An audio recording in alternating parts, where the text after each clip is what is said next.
ऊपर सिर पर कनक छत्र, भीतर काले के काले, शर्माते हैं नहीं जगत में जाति पूछने वाले। रामधारी सिंह दिनकर की रश्मि रथी के प्रथम सर्ग में एक दृश्य वर्णित किया जाता है जब कर्ण से उनकी जाति पूछी जा रही है। हम समानता की कितनी ही कहानियां सुनाते रहें, लेकिन अचानक से टूटकर गिरती है एक उम्मीद जब सवाल होता है कौन जात के हो।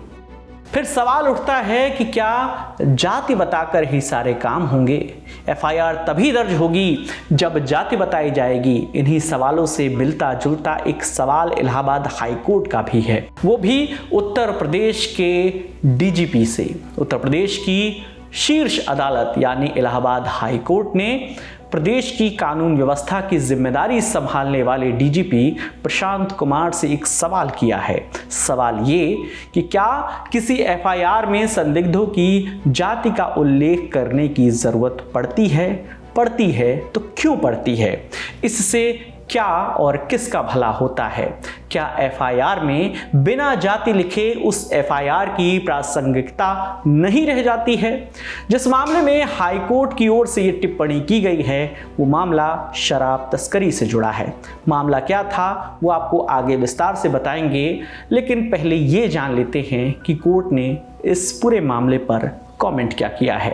जस्टिस विनोद दिवाकर ने सुनवाई के दौरान कहा कि संविधान इस बात की गारंटी देता है कि देश में जातिगत भेदभाव खत्म होगा, सभी के साथ समानता और गरिमा का बर्ताव किया जाएगा। पक्षपात के साथ न्याय की परिभाषा पूरी नहीं होती। न्याय सभी के लिए एक समान और एक तरीके से होना चाहिए। कोर्ट ने सुप्रीम कोर्ट का हवाला दिया और कहा कि सर्वोच्च अदालत पहले ही याचिकाओं में जाति और धर्म का उल्लेख करने पर रोक लगा चुकी है, फिर भी पुलिस इस परंपरा को क्यों बनाए हुए है, इसका जवाब देना बेहद जरूरी है। कोर्ट की ओर से उत्तर प्रदेश के डीजीपी प्रशांत कुमार को अगली सुनवाई से पहले एक एफिडेविट दाखिल करने को कहा गया है और इस पर जवाब भी देना होगा उनको एफिडेविट के जरिए। कोर्ट ने अपने आदेश में कहा कि आप एफिडेविट दीजिए और ये बताइए जाति का उल्लेख करने की क्या कानूनी जरूरत है, जबकि ये प्रक्रिया व्यवस्थागत भेदभाव ही पैदा करती है। किसी भी आपराधिक मामले की जांच में जाति का कोई लेना देना नहीं होना चाहिए। अगर जाति का उल्लेख जारी रहता है तो ये सामाजिक भेदभाव और पूर्वाग्रह को बढ़ावा देगा। जाति को लेकर कही गई ये बातें साल 2013 में दर्ज एक एफआईआर को लेकर है। 2013 में उत्तर प्रदेश के इटावा की पुलिस ने एक एफआईआर दर्ज की। पुलिस ने शराब तस्करी के आरोप में कुछ लोगों को गिरफ्तार किया था जो कथित तौर पर हरियाणा से शराब लाकर बिहार में ऊंचे दामों पर बेचते थे। जांच के दौरान पुलिस ने पाया कि इस तस्करी के लिए अलग अलग वाहनों का इस्तेमाल किया जाता था और बाद में नंबर प्लेट बदल दी जाती थी। पुलिस का दावा था कि आरोपी हरियाणा से शराब लाते थे और इसकी बिक्री बिहार में करते थे। ऐसा इसलिए होता था क्योंकि हरियाणा में शराब मिलती थी सस्ती और यही सस्ती शराबबंदी वाले बिहार में ऊंचे दामों पर बेच दी जाती थी। आरोपी इस काम में मोटा मुनाफा भी कमा रहे थे।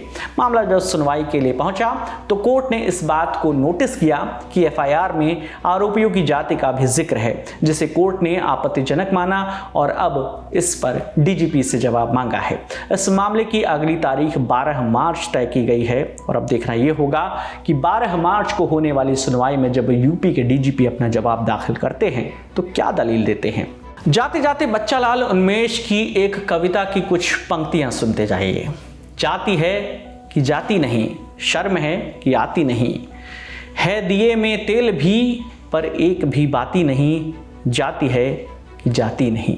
इस पर आपकी जो भी राय है आप हमें कमेंट सेक्शन में ज़रूर बताइएगा। आपकी तमाम जानकारी जुटाकर स्क्रिप्टिंग की थी हमारी साथी सुप्रिया ने। मेरा नाम विकास वर्मा है, देखते रहिए दी ललन टॉप। शुक्रिया।